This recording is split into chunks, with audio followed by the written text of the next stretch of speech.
Yeah. Late nights, same room. Caster's Corner. We're live. We're live.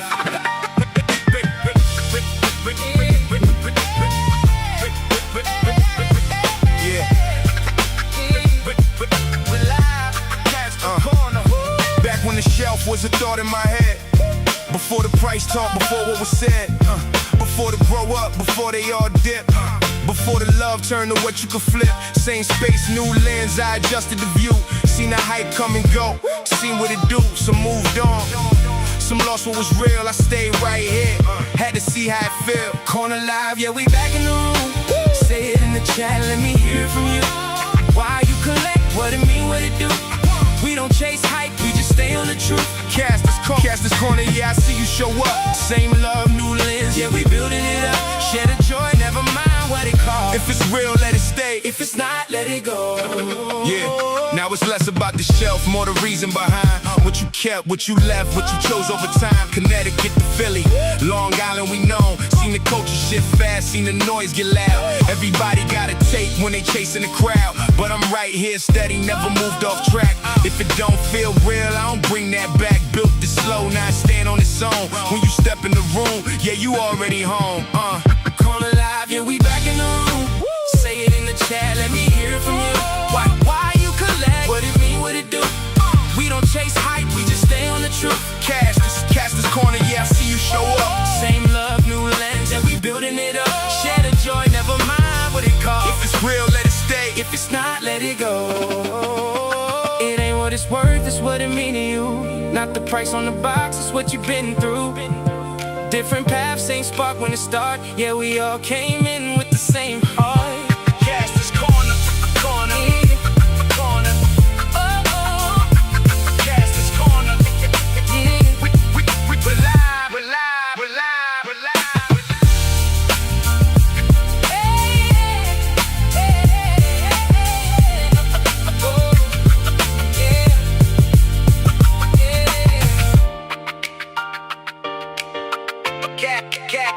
yeah. Caster's Corner. We're live.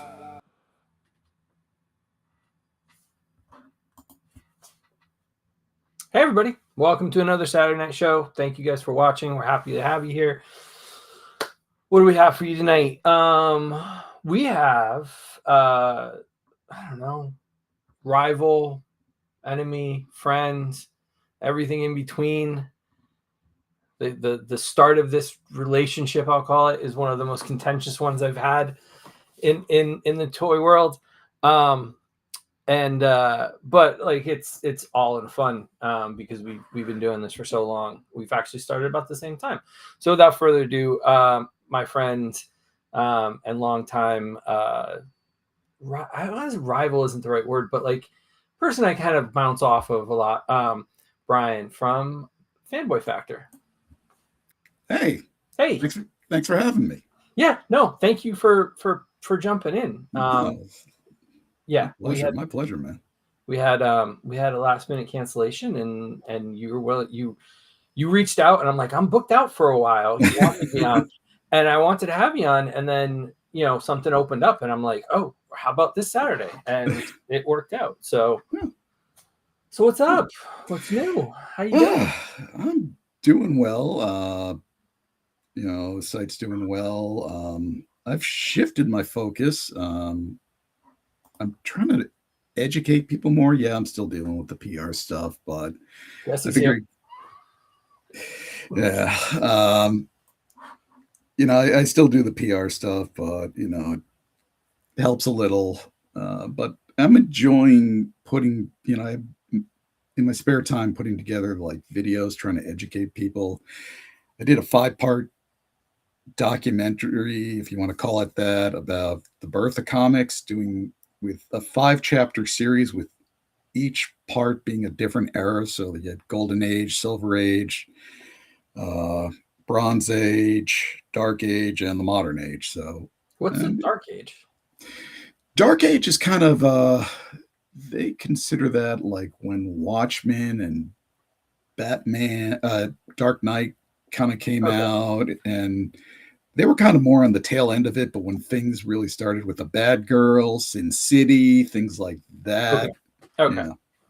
So I think, just to kind of educate people watching and people watching on the replay, what, and I've asked this of everybody because it doesn't, it's not a natural thing, right? No. Like it takes something inside of you to go, hey, I'm going to put myself out there Right. in a way that isn't popular. Like Right. I put myself in the same thing of like, Yeah. I'm going to go online and I'm going to show you all my toys.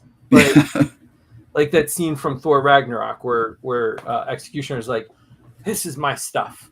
Like, and you're looking at him going, Jesus. What kind of, like, you and I go back, I think our first interaction, we were brokering a truce through a random message board man named Grandpa. Yeah. Because we were arguing over Toy Fair contacts. Yeah. So what, like, and just so everybody knows, and so I'm just trying to set up like a picture for everybody. Yeah. That's okay. You're a little bit older, right? Yeah. So there's an age gap with us. You have a different perspective of the 80s, right? Than you do.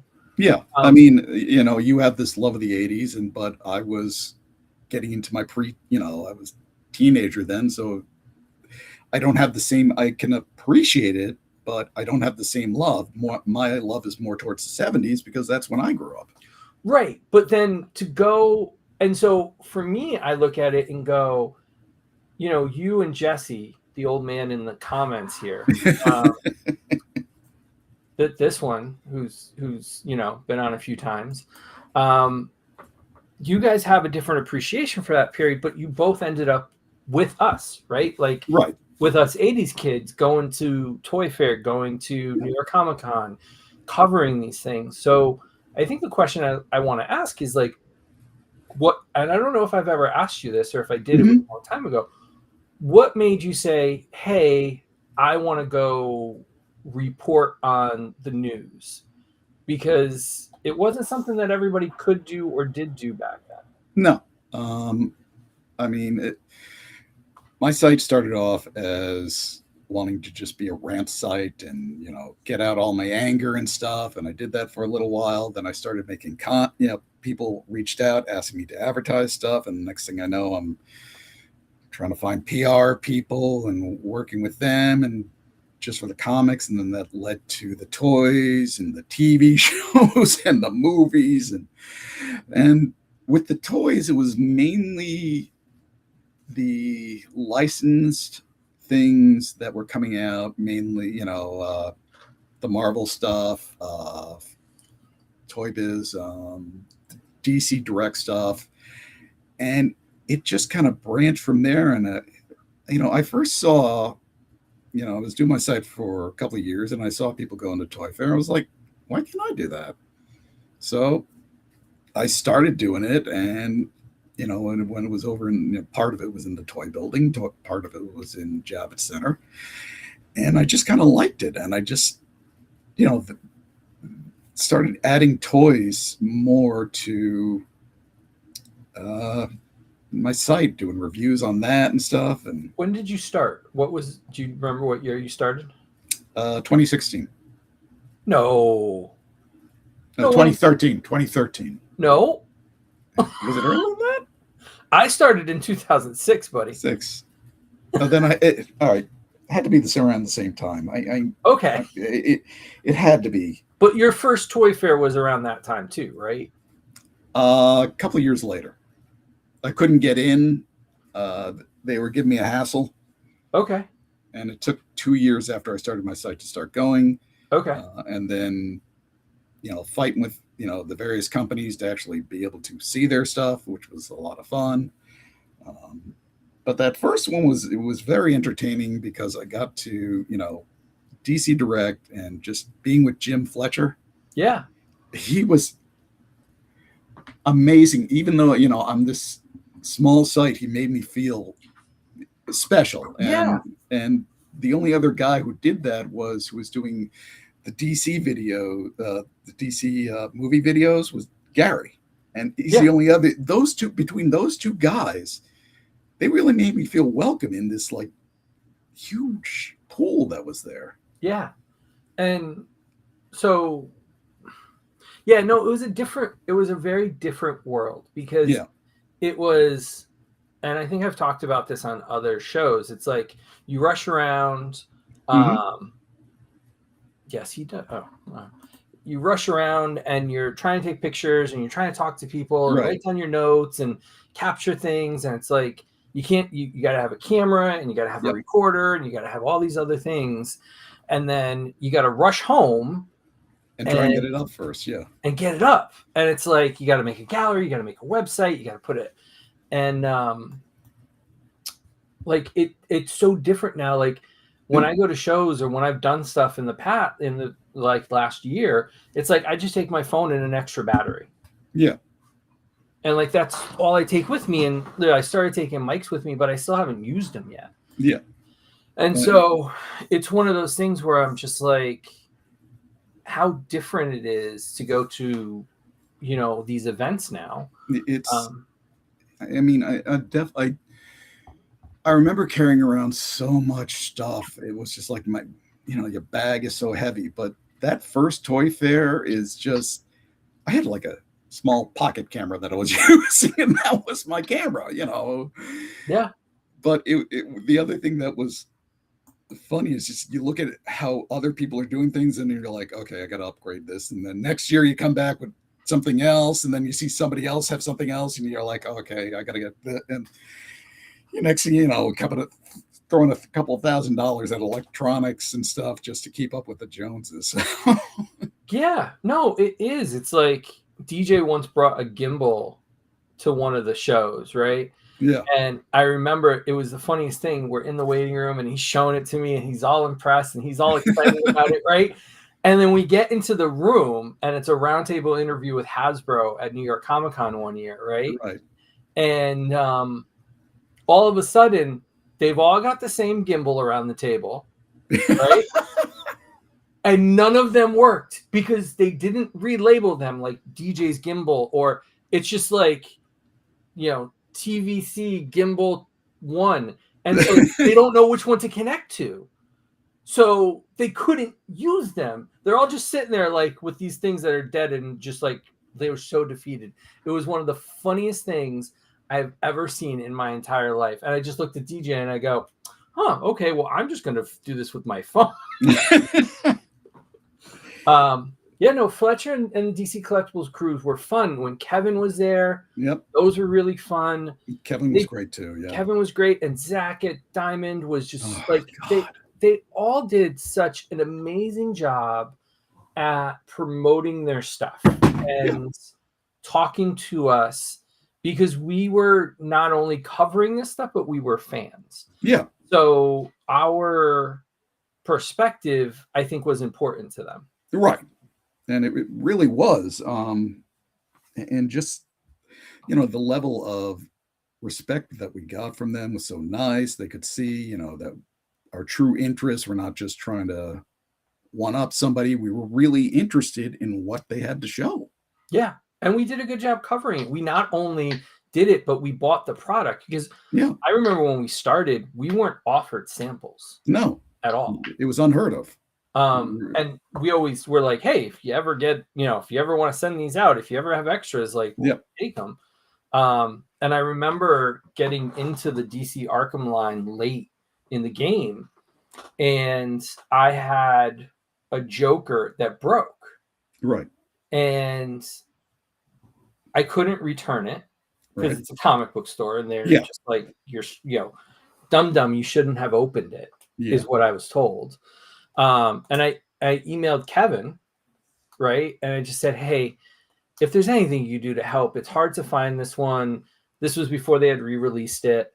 And he asked for my address.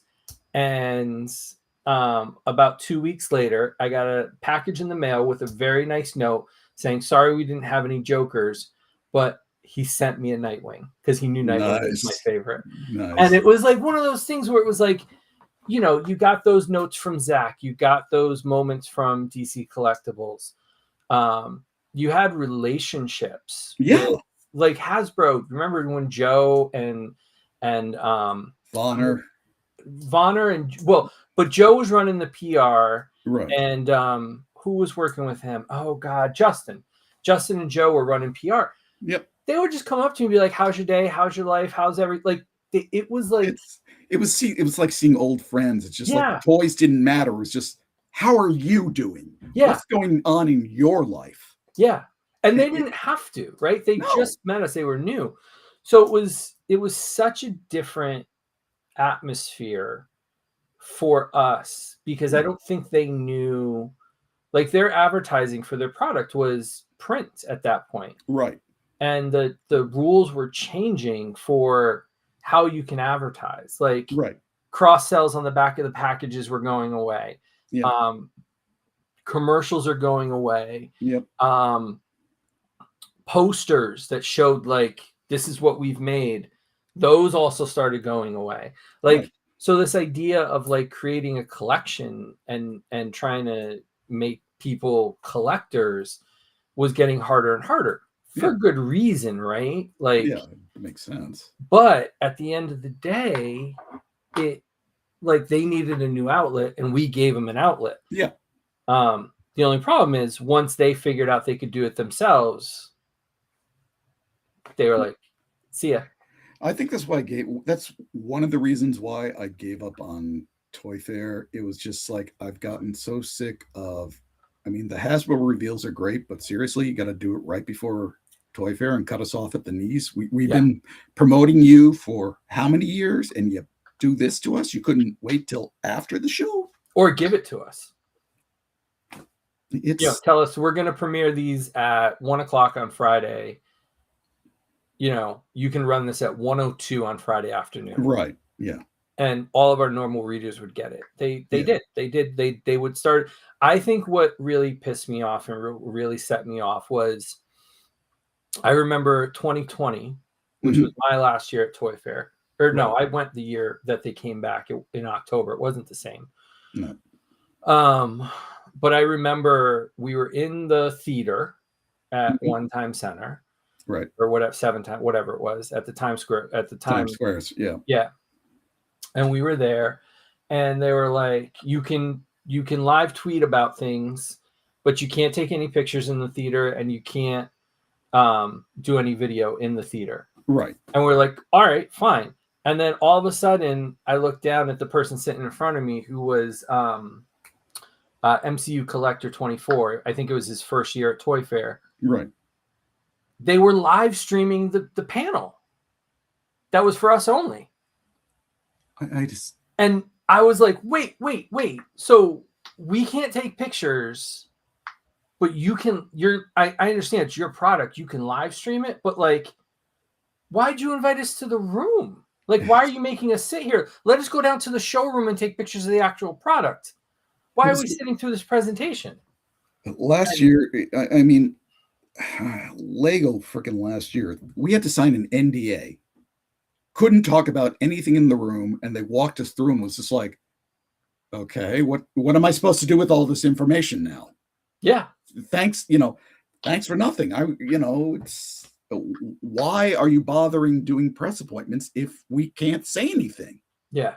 So it's changed a lot. And I think I think the other thing is like I took, I don't know, 3 years off. And when I came back, I felt like I had a lot to say. And that quickly ran out because I got tired of being negative about stuff. Right. Like it was too much of the aggravation and kind of like, I don't really want to start fights, but I think that's where that's the direction it was going in.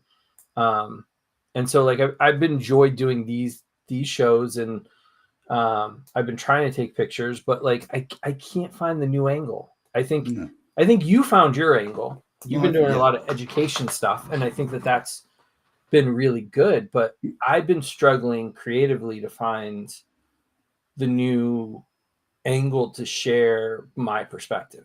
I'll be honest with you. I can understand that. I was originally doing, those videos about the individual characters, and then I just went into a creative dead end. I just didn't feel anything. And then last December, I just got the urge. I was just like, I'm going to do this. And it just led into one after another. My biggest one probably had to be when, I hate the sound of my own voice. I'm recording.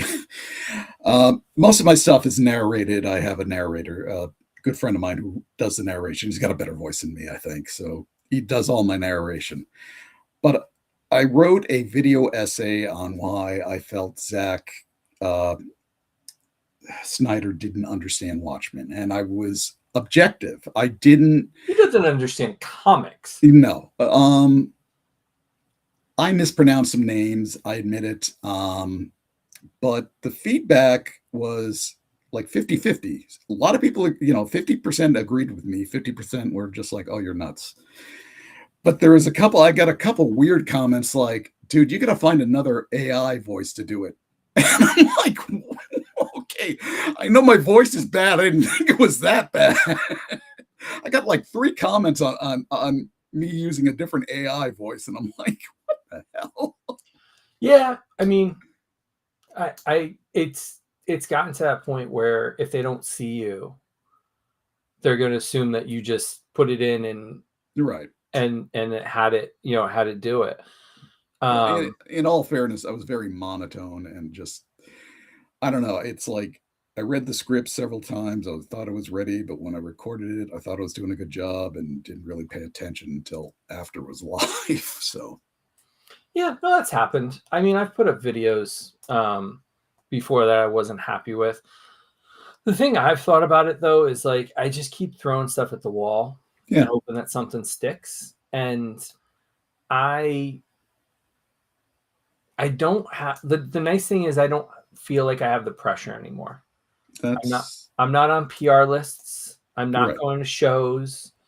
There's not an expectation of content production. Right.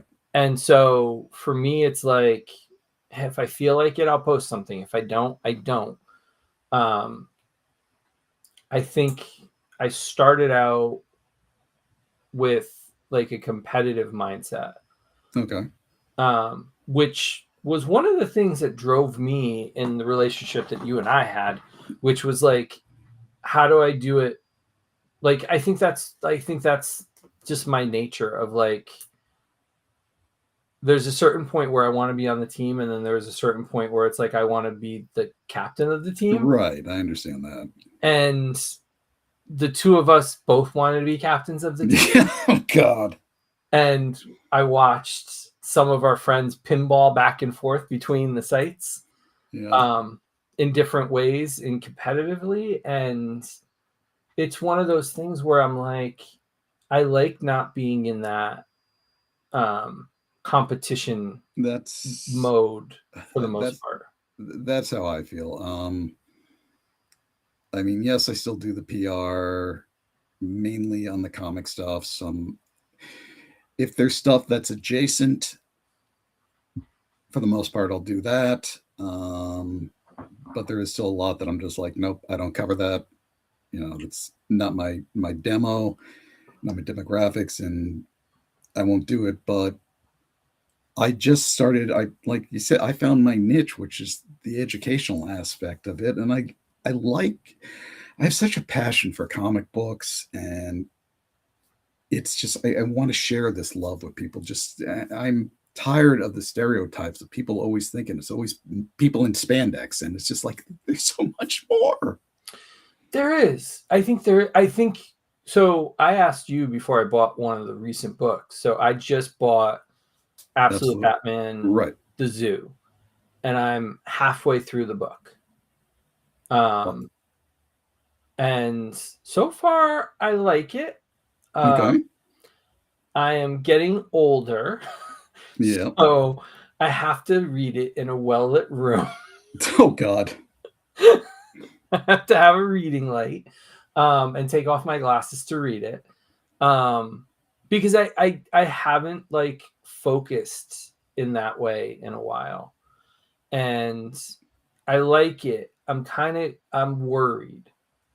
I'm genuinely worried because I like alternate universe stuff. I really Right. enjoy that. Yeah. And so I'm at the point where Bruce is talking to Oz and Eddie and they're like Wayland and stuff. Waylon Yeah. Yeah. and Harv and like I'm like, what's going on here? Like, I know these people. He seems like the criminal. The Joker seems like the rich guy. Like I'm getting, the pieces of it. Right. I'm worried of the follow through after book one. It's been a good run. It really Okay. has been. It's somehow I became friendly with Scott Snyder. That's awesome. It's well, it was fun when I was doing reviews. He was just like, he pretty much would push his books on me. It's just like, could you do this? Could you? I'm like, okay. It's a good place to be. I'm not complaining. But it was funny. He gives me a hug every time I see him at a con. It's nice to see him and stuff. We chit chat really quick because he's busy, but it's just, It's nice. Yeah, we got an actual relationship, not some so-called relationship. So what after the zoo, what should I read? I'm not, see the thing, I don't really know. I think Bane is up next, if I'm not mistaken. Well, I'm wondering, because I've heard things about Wonder Woman. I think there's a trade on Wonder Woman. I think there's a trade on Superman. Right. There's one on Martian Manhunter. Martian Manhunter was a little weird for me. I couldn't get into it. Okay. Is there a Flash yet? Or yes. Okay. There's a Flash. They just introduced a Green Arrow. There's a Green Lantern, which I've read several times and it still doesn't make sense to me. Okay. I found it confusing, but I do feel that Wonder Woman and Batman are the two strongest books in the absolute. Okay. Now, are you going to a shop? Are you reading these digitally? What are you doing? I'm reading everything online and yes, illegally. So Jesus Christ, Brian. Like, it's not okay. No. Allegedly. Like, yes. Do you have a shop that you go to? There used to be a shop in town. There is one further down, but I don't get a chance to really hit the comic shops that often. I like to be in the know, but I just don't. It's been little things with, tight with time, tight with money. Yeah. No, I get it. Like I sold over 5,000 books 2 years ago because it was like, you realize that like a lot of the stuff you read is just reading, right? Like you're enjoying the story, but there's no value. Like there's not a monetary value that goes with just the everyday books. That's a lot of people. I have a friend who keeps asking me, it's just like, how much do you think this book will be worth? And I look at him, I go, $1? I'm like, the majority of the books that come out today are, people got to stop thinking they can invest on today's books. Here's the thing. That's been the mindset for decades. That's not new. You got to, if you're gonna do the comic books, you want to read a good story. That's how I feel you should do it. Not as an investment, just you want to read a good story. And there's like so many different things out there these days that I'm really enjoying. There's a series called Something is Killing the Children, which is about this kind of family of monster hunters and things like that. And it's really intriguing and stuff. Anything by Brubaker, his entire criminal series is just, Brubaker loves pulp, and it's just incredible stuff. It really is. And it's just, I still like still Will Eisner, big fan. I still reread his stuff, tons and tons of stuff. I just find it enjoyable. My latest favorite, you can kind of see right over here, a character Black Sad. It is a French comic book. It is about takes place in a world where it's anamorphic animals. It's a 1950s detective series. Okay. Hard-boiled, gritty, you know, a lot of amoral, not immoral, amoral stuff that sometimes goes on, tough decisions. And the main thing about it's just the artist who does it's so beautiful. If you ever have a chance to check out one of the Black Sad books, I just for the art alone, the artist is just because he draws it, then paints it, and it's so beautiful looking. It really is. I think art and right like it. I think the medium of comic books is really interesting because art and writing could turn you on and off to a book. I fully agree. You can have the best writer in the world, right? And if the art doesn't speak to you or doesn't really hold your attention, then you're out the door. And vice versa. The art could be the greatest thing you've ever seen. It might be the quintessential characters you want to see in a comic book and the way you want them drawn. And then you start reading and you're like, this is fluff. There's nothing here. There's nothing to read. The thing is, that's how I feel about Hush. The original Hush is just like, oh, go fuck yourself. That is hands down one of my favorite stories because they had a contest. Remember, they had a contest to see if you could figure out who it is before the last issue. I vaguely remember that. And I remember reading it, and I remember, I think it was the 6th issue or whatever. It's the issue maybe it was the 7th with Nightwing and Batman on the cover. And they stop the truck and they find a piece of green cloth inside. And I was like, it's the Riddler. Yep. Like, it's the Riddler. I knew it's the Riddler. And I was fucking right. No, it is. I think Jim Lee art and Jeff Loeb writing coming off of The Long Halloween and Dark Victory and then into Hush, I think those were, I wasn't a friend. Was it Tim Sales? I thought Loeb and Sales were a perfect team. I loved their color stuff they did at Marvel. I love The Long Halloween and the sequel to it. Sale he's acquired taste, I'll admit. He's not as, flashy as like Jim Lee is, but I think he does pretty good characters. But like Jim Lee gave up. Okay, we're gonna really differ here because you hate the animated X-Men cartoon. I know you do. I've seen your posts. That's why I stopped following you on Facebook because you started shutting me up every time I commented. Yeah, well, I should have kept my goddamn mouth shut about that entire thing because I am now banned at Disney. I am blacklisted on their Marvel, their Star Wars stuff. I'm blacklisted from those two properties. I was able to get stuff like Phineas and Ferb and the Muppet Show, but because I didn't write it. I didn't write a review. I did not write a review. I wrote an Nerd Rage, and that was so stupid of me. It was the dumbest, and I learned, and I'm now getting more critical with, not critical, but more. It's not just a Nerd Rage anymore. I'm trying to, I get into some points and stuff like that, and try and like have an intelligent conversation instead of just saying, I think that what Chris here is I agree with him. Animated X-Men was something that got me into it's a gateway, and I didn't, like I said, I was just angry at the time and I was stupid, and I don't think it's the greatest cartoon, but I understand where the love is coming from now. Well, but like I think X-Men 97 season 1 especially was one of the biggest fanboy shows you could have ever made. I agree with you there. It held to the original. It gave more depth to some of these characters. But Good. it seriously grew up though. Yeah. It grew with it's like the death of Gambit. It was just like not something off panel.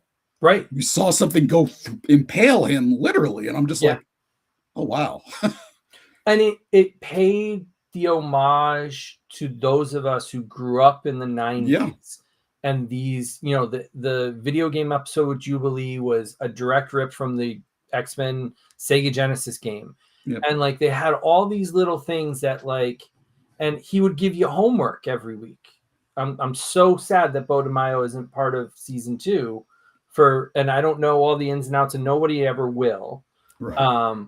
But like it's one of those things where I'm like, he would give you homework and go watch this episode of the original show or read this book from the original run of the 90s and Jim Lee's run. So like I have an appreciation for Jim Lee because he was the visual of X-Men for me growing up. I understand that, and don't get me wrong, I love Jim Lee's art. It is some of the best art out there. He really is a very talented artist. But that being said, it's just I don't know. Have you been reading Hush too? No. The delays on it are just. First off, when the companies don't tell you why there's a delay in the book, that annoys the crap out of me because they'll push everything else. And it's like, Jim, pick a lane. Run the company, finish the book. Finish the book first, please. I mean, but like we can go back to like this has always been an issue. Like once you get out of the 90s and you get into 2000s and you get the big names writing books or drawing books or whatever it is, the delays with stories have been a thing. Like it's not something new. And it's one of those things where I go, and that's one of the reasons why I stopped reading the weeklies, because it's like, I'm going to wait for the trade. It's like, you don't realize how much money you're throwing out. Yeah. And the annoying, it's like issue 1, 2, 3, 4, 5 months later, final issue, a week late after that final issue, the trade. Right.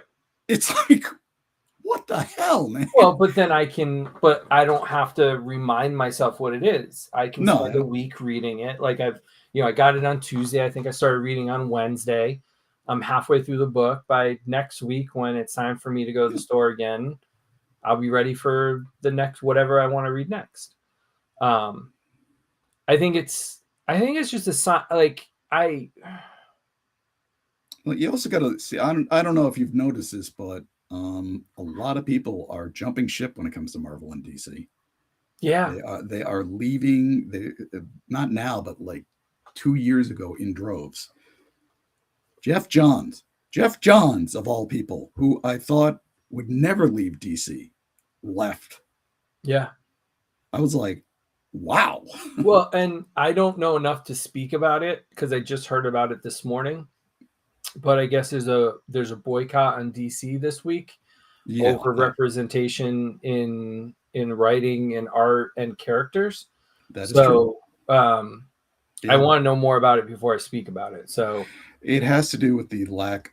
There is no black character book, and fans are pissed off about that. They really and they are. should be. Yeah, and I agree with them because DC really does have a lot of strong black characters. I would love to have a Mr. Terrific series. I think Static deserves another run. There are, give John Stewart his own book, not just part of the Green Lantern Corps. Give him his own goddamn book. There are strong characters out there. Oh, you opened the door. All right. So we're coming up on time. We're gonna end with this. This is gonna be good. Oh Lord, it might be because you and I usually disagree on this stuff. So you brought up John Stewart, right? John Stewart in a few months is going to be on many nerd TV screens. Yes, I'm aware of that. What are your thoughts so far? From what I heard, not what you heard, what you've seen. What I've seen, I saw the actor in Rebel Ridge. Rebel Ridge, yeah. And I thought he was phenomenal on that. In that, saw him. He was last season on the morning show. He was in that, and he was amazing. He was good in that. I am feeling very confident with him playing John. I know there was some controversy because I've even heard people like, well, he doesn't look black enough. And I'm like, that is a major, as somebody who is mixed race, I find that highly offensive because in the summertime, I look enough to be part of one family. And in the wintertime, I look enough to be part of the other family, and neither group will claim me. So I understand wanting to see somebody that looks like you in the part, but if you look at the art of Jon Stewart, I think he looks like Jon Stewart. So, I agree. So I don't want to touch that minefield too much, but Kyle Chandler as Hal. It looks like he's an older, grizzled Hal. Did you see that his look mirrors post-crisis Hal in the opening of that book? Yeah. Same costume, same locale, kind of. Right, Derek? Yeah. Right, Derek? I mean, that is insane. That's what people were saying, man. Yeah. and like, as somebody, like I said, it's a bigger conversation for Hollywood to there are great actors, but I think as far as his look, his face and his eyes look like Jon Stewart to me. It's when I saw the one shot of them just walking down the road, I'm like, that is Hal, that is John. That's simple. I think I didn't think you're going to be this positive. Jesus, no, I thought we were going to fight. I know a lot of people are complaining about the costume, but we've only really seen it in shadows. But that also brings up another thing. Why do cosplayers do so much better on the costumes in the freaking movie? Just keep it simple, stupid. I think what I said with Jesse and DJ, was it last week or the week before? It looks like a flight suit to me. I can see that. And so, I wonder if it's a more real world application of it. And everybody's like, it's this or that. And I'm like, Guy Gardner's in the show. Yeah. He's wearing his jacket and his bright colors. So like the idea that this is Hal's, he was in the military, he's a test pilot, he's always in that dark green jumpsuit. Maybe that's how he wanted his suit to look like. And I'm okay with that. It was a 2-second shot that we saw. Not that lit. We everybody's speculating, and I still want to watch the show. I'm curious, and now I'm sure you've heard the rumors it takes place in two different timelines, in the past and now. And I was like, oh, okay, that's cool. I'm looking forward to that. I mean, originally the series was supposed to have, Kyle was supposed to be in it, Jessica, Alan was going to be in it, and there was supposed to be all these other lanterns and stuff. But I mean, I've heard rumors too that it's Atrocitus. They're tracking like a murder, and it's Atrocitus that they're trying to track, and that's from a more modern DC storyline. Yeah. But I do love what Hal, when John asks if there's any other human lanterns, and Hal's like, well, I've seen a squirrel once, and I'm like, I Green Lantern, it's funny because Nightwing will always be my favorite character. Yeah. But there is something, I was, before we started the show, I was like, good thing I didn't wear my shirt. There is something, I don't know what it is. I don't know. I really don't. Because in the Super Friends cartoon, Hal wasn't that impressive. There was something about the Superpowers Green Lantern toy that just captured my attention more than any other hero.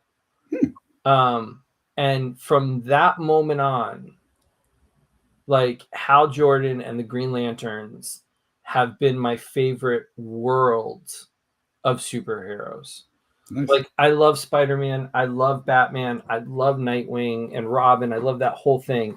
But Right. like, I'm sitting here right now, and I honestly paid $85 Oh my for God. this 2-pack just because it's got such a nice two-toned heavy cape with the collar, and he comes with the ring.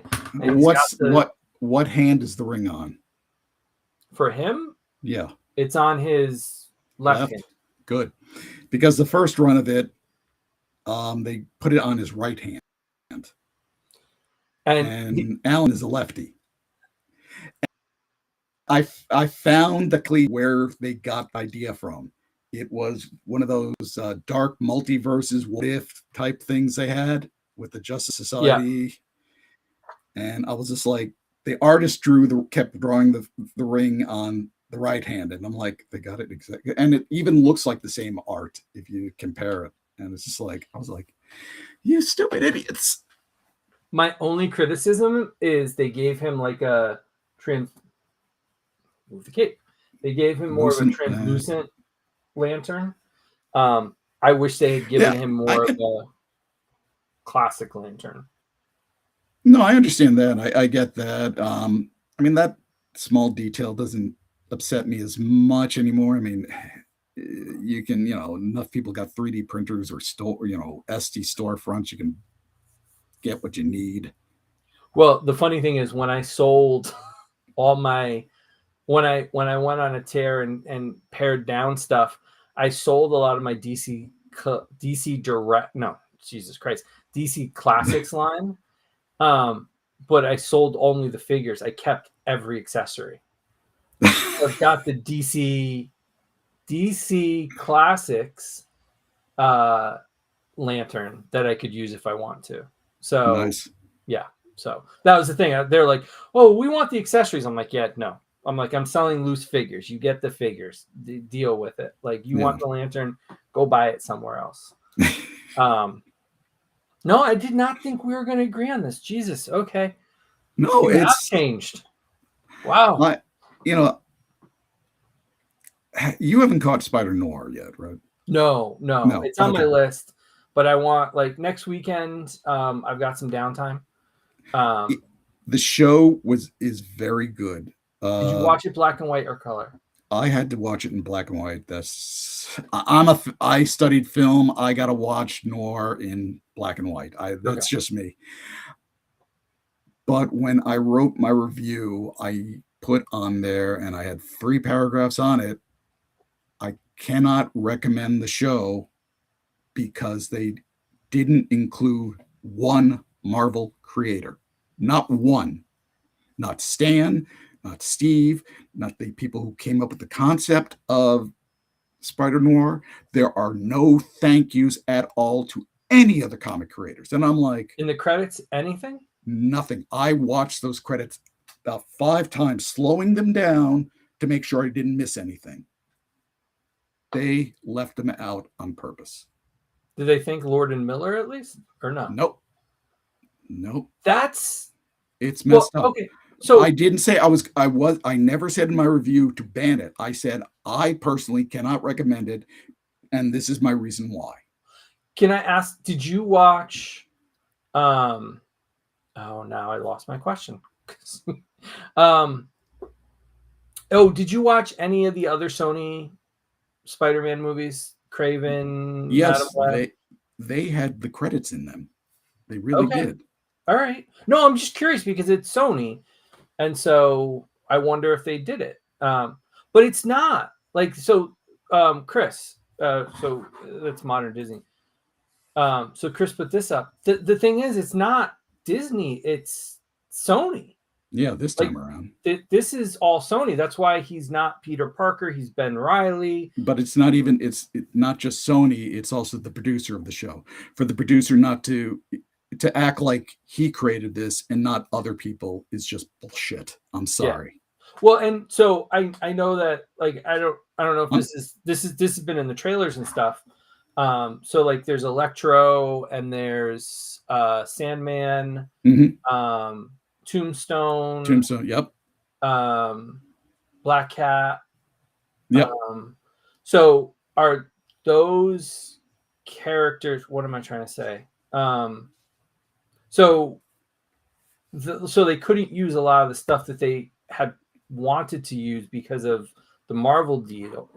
Right. So I just wonder if I don't know. I'm looking forward to it. I've seen the interviews with Nick Cage. Like I said, As nutty as he can be sometimes. The only issue really grounded in it. Nick Cage does he's trying to like imitate Edward R. Murrow too much. I felt that's the only thing that really bugged me about it. But other than that, the show is fantastic. It really is. I really did like it, but like I said, I can't personally recommend. Yeah, I don't go. It annoys me enough how Marvel treats the writers and artists when it comes to the media properties, opposed to how Warner does. Warner thanks a lot more people and has spotlight about who created who character. They got smacked around a lot more than Marvel has with Superman and all that. Like those guys were destitute when the movie, first Superman movie came out. But it's the fact that they do that and Marvel doesn't. DC pretty much also has. They're right there. You don't have to wait to the end.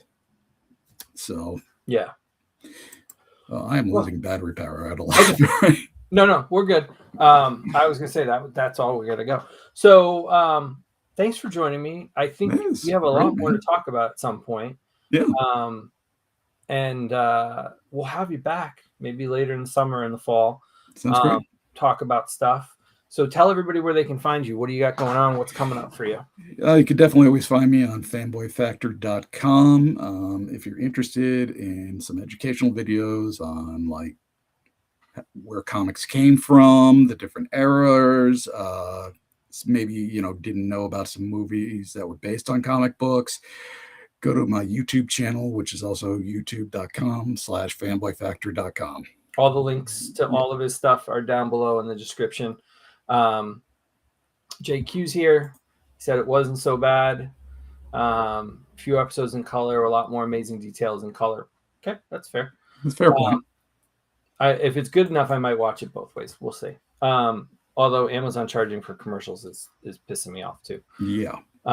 Anyway, thank you for joining us. Thank you. Next week, I think it's going to be a very special episode next week. If things work out, the He-Man Masters of the Universe movie comes out next week. Yo, Gibbs. Yeah, it's good comic book conversation, Gibbs. So if you want to hear about comics and stuff, I think you'll enjoy it. Next week, Masters of the Universe comes out. The Connecticut crew, Bill, Junior, and Derek we're trying to work out a time. If we can get to see it Saturday afternoon, Bill is going to be on with us Saturday night. So I have a feeling we're going to be talking a lot about Masters of the Universe and stuff. And you guys get to hear a little more about Bill and our little hunting party here in Connecticut. So thanks everybody for watching. Our friends, I just want to give a shout out. Our friends at Figure Fight Club are down at IshCon this weekend, and I think they're going to be over doing Men on Film tonight. So I'm kind of curious to see, because their last night's stream was really good. So go check that out. It was a lot of fun. Yeah, that's all I got. So thank you. Follow us, check out our stuff. I've got a lot of toys coming in. I don't have a lot now, but hopefully we'll have some more pictures soon. And we just lost Brian. So I'm going to close the show now because his computer ran out of battery. Thanks everybody for watching, and we'll see you next week, 9 o'clock here on YouTube. Yeah. Saturday night we in here. Cast is Korner. Yeah. Saturday night we in here. Korner. Pull up, step in, yeah, the room feel right. Every week, same crew, yeah, we back on time. New faces, old names, I see everybody. From the chat to the screen, yeah, the vibe stay solid. Hit the comments, let it fly, let it show what you like. Who we talking to next? Who we bringing on mic? Every voice matter here, yeah, we building it right. We just here for the love every Saturday night. We in the room, yeah, we live tonight. Say it in the chat, let me know you alright. Show what you love, let it shine, let it move. We collect cause we love it, that's the truth. Korner Live, yeah, the whole crew here. Every comment, every voice, yeah, we all in here. Price don't matter, it's the time that we spend. It's the talk, it's the bond, we connect in the end. Shout out, weekly viewers, yeah, you know who you are. Been here from the start, helped us take it this far. To the guests on the show, yeah, we thank y'all too. Every combo, every moment, yeah, we building with you. From the likes to the shares, yeah, we see all that. Every comment, every post, yeah, we read all that. Tell a friend, bring them through, let the room expand. We just building something real, yeah, you're part of the plan.